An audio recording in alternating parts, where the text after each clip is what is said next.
Bupati mengingat daftar hadir. Rapat paripurna pengesahan Raperda Desa digelar di gedung DPRD Kabupaten Nganjuk. Dipimpin Wakil Ketua DPRD Jianto, didampingi Ketua DPRD Tatit Heru Cahyono, serta Wakil Ketua DPRD Ulum Bastomi. Rapat juga dihadiri Wakil Bupati Nganjuk Trihandi Cahyo Saputro yang mewakili Bupati Nganjuk.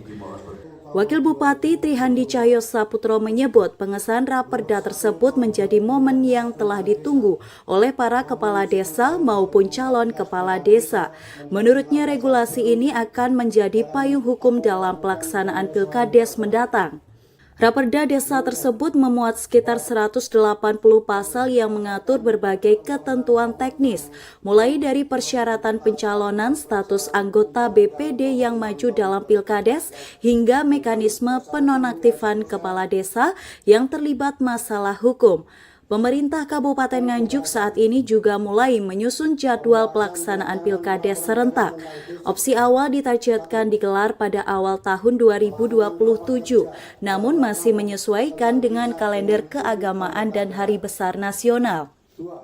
Hari ini kita rangkaian terkait dengan Rantus dan juga Raperda tentang desa. Ini yang memang sangat ditunggu-tunggu oleh rekan-rekan khususnya kepala desa dan calon kepala desa yang mungkin tidak lama lagi di awal 2027 sudah mulai pemilihan. Ya, ini nanti akan kita tindak lanjuti secara garis besar ada di Perda ini, Perda Raperda ini nanti secara detail nanti akan dijabarkan di Perkada dari Pilgub yang nanti akan dijabarkan.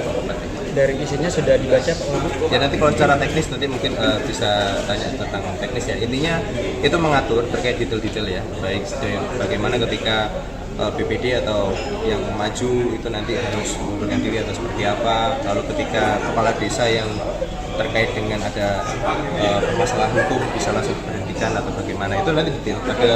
Ada sekitar 180 pasal yang memang nanti detail teknis terkait dengan hal tersebut. Jadi banyak sekali yang nanti baru karena menunjang aturan yang baru juga dari pusat. Gitu. Untuk jadwal Pilkada sendiri kira-kira untuk Nganjuk kapan? Ya, ini nanti kita sedang godok ya potensi-potensinya karena awal tahun kebetulan berbarengan dengan Idul Fitri ya. Bulan puasa ini nanti akan kita diskusikan lebih lanjut, akan kita tuangkan dengan aturan yang lebih lanjut ya. Jadi karena memang sangat dekat, sangat rigid ya, di awal tahun itu sangat rigid kalau beliau karena ada 3 periode ya, ada periode Februari, periode Maret, periode April. Harapan kita bisa kita buat serentak dalam satu, tapi ini nanti masih kita coba lagi seperti apa ya. Oke. Bapak ada tentang Hari Kebangkitan Nasional? Hari Kebangkitan Nasional tadi sudah sama Pak Bupati. Intinya kita merefleksikan diri bahwa Kabupaten Nganjuk bersama dengan semua jajaran terus bekerja sama untuk membangun Nganjuk. Sementara itu, Ketua DPRD Nganjuk Tatit Heru Cahyono menjelaskan, Raperda ini merupakan penyempurnaan dari Perda nomor 6 tahun 2020. Menurut Tatit, pembahasan dilakukan bersama Komisi 1 DPRD dengan melibatkan berbagai masukan dari kepala desa, tokoh masyarakat, dan organisasi perangkat desa. Setelah disahkan dalam rapat paripurna, Raperda akan masuk diajukan ke Gubernur Jawa Timur untuk mendapatkan evaluasi dan persetujuan sebelum ditetapkan menjadi peraturan daerah. Hari ini tindak lanjut dari penyempurnaan Perda 1 2025 yang memang kemarin harus diselesaikan.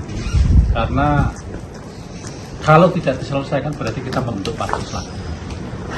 Kalau kemarin ada peraturan yang masih menunggu PP dan akhirnya kita paripurnakan tahun Desember 2025. Dan hari ini penyempurnaan dan dibahas di Komisi 1 terkait dengan penyempurnaan Perda Desa. Nomor 6 nanti kita koreksi bersama. Setelah itu nanti ada peraturan Bupati, hal-hal yang terkait dengan masalah teknisnya. Sehingga terkait dengan pengisian kepala desa beserta perangkatnya, ini memang tempatnya di sini. Untuk itu kami juga berharap Komisi 1 nanti terus bisa menindaklanjuti terkait hal-hal teknisnya, terkait dengan komunikasi dengan bupatinya, sehingga masukan saran kemarin sudah dilakukan termasuk dengan kepala desa tokoh-tokoh, persatuan perangkat, semuanya sudah kita beri masukan, dirapatkan dengan Komisi 1 dan sudah dituangkan dalam peraturan desa yang sudah kita sahkan hari ini. Mudah-mudahan secepatnya nanti hal teknis nanti akan disempurnakan di hal teknisnya nanti di peraturan bupati. Sehingga tahun depan harapan kami estimasi ya sekitar bulan Februari Maret antara itu nanti sudah bisa dilaksanakan terkait dengan pilihan bupati dari 264 itu sekitar 230 sekian yang gelombang pertama itu nanti bisa dilaksanakan.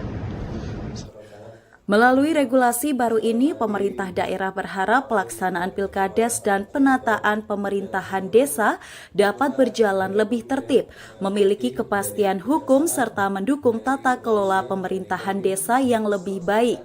Dari Nganjuk, Andri Purwanto, KSTV.